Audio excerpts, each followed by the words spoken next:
qual foi a situação mais crítica em que você teve que agir em desacordo com seus valores?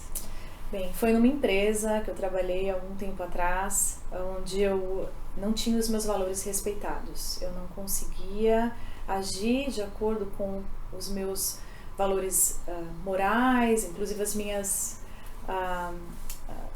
práticas profissionais. Isso me incomodava muito, me deixou muito tensa num ambiente onde eu não conseguia me expressar, ou não conseguia trabalhar da forma com a qual eu sei trabalhar.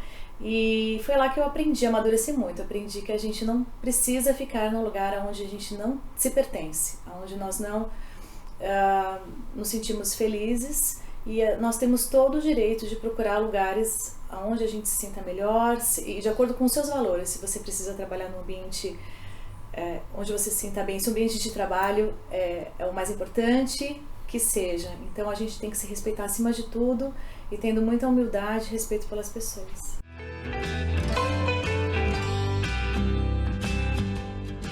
Dentre tantos sentimentos que a gente lida diariamente, eu acho que a culpa é um dos principais. Como você lida com esse sentimento?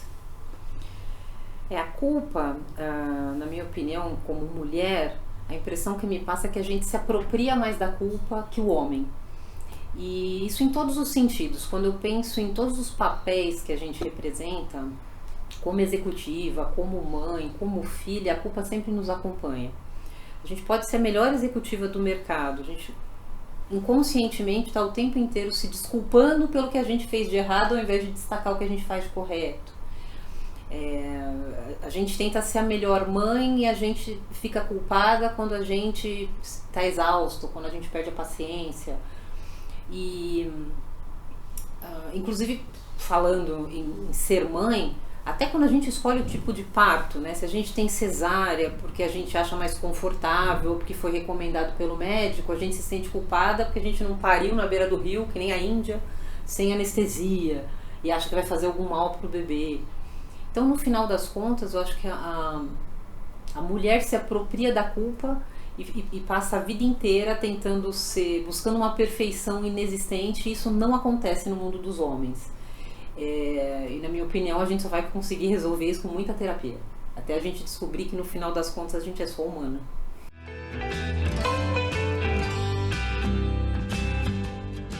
Renata, em tempos de Covid a gente acaba ficando com as emoções à flor da pele. E como que essa situação impacta o seu processo de tomada de decisão? Essa pergunta é uma pergunta bem interessante, Tati, porque eu passei nesses 5 meses por diversas fases. Então, desde o início, quando é tudo inesperado, imprevisível, a gente tem que se adaptar. Eu tenho um filhinho pequeno em casa, e aí são as aulinhas online. Então, no começo eu achei que ia dar tudo certo, eu estava super produtiva. Depois são as indefinições, aulas virtuais, conflitos de agenda.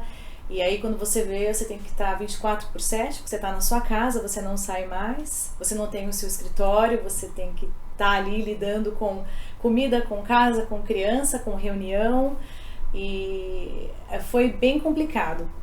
O meu processo de tomada de decisão, eu tenho que me policiar muito para ter uma certa tranquilidade no momento onde eu estou discutindo assuntos muito importantes, onde eu tenho que tomar realmente a decisão ou ter algum acompanhamento diferenciado, o que não é tão fácil porque você não está na sua sala, na sua mesa, você está ali num ambiente com muitas distrações.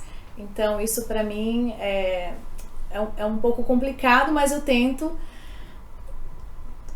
exercer a paciência, priorizar o que é importante, dar atenção, né, nos momentos certos, trabalho é trabalho, e aí a gente tenta conseguir focar e conciliar a melhor forma para poder trabalhar e ter a produtividade que você precisa para atender às necessidades da empresa.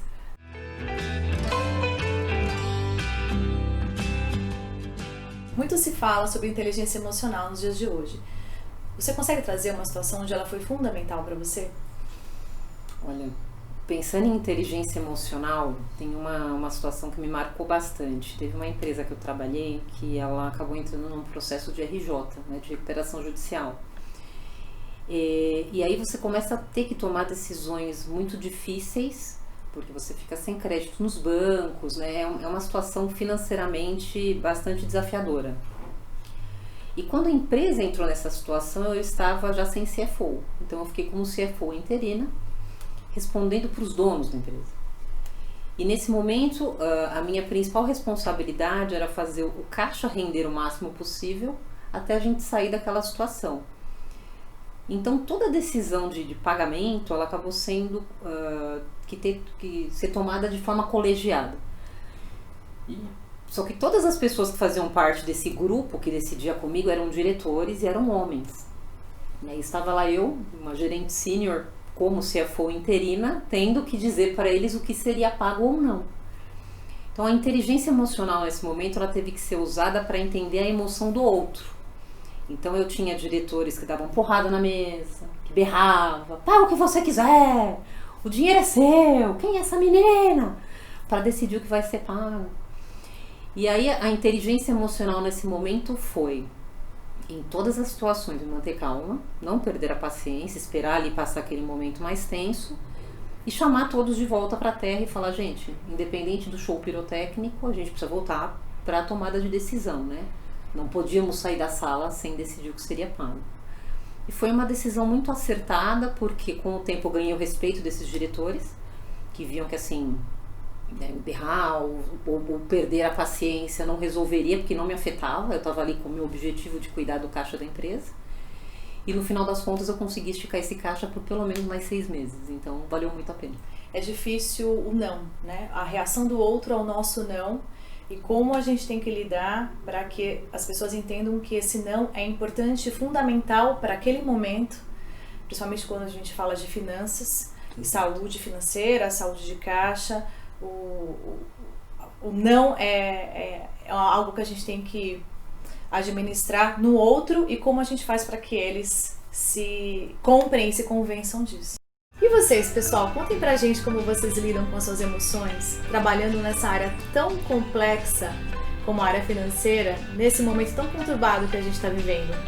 A gente aguarda os comentários de vocês para a gente poder interagir um pouquinho sobre esse assunto.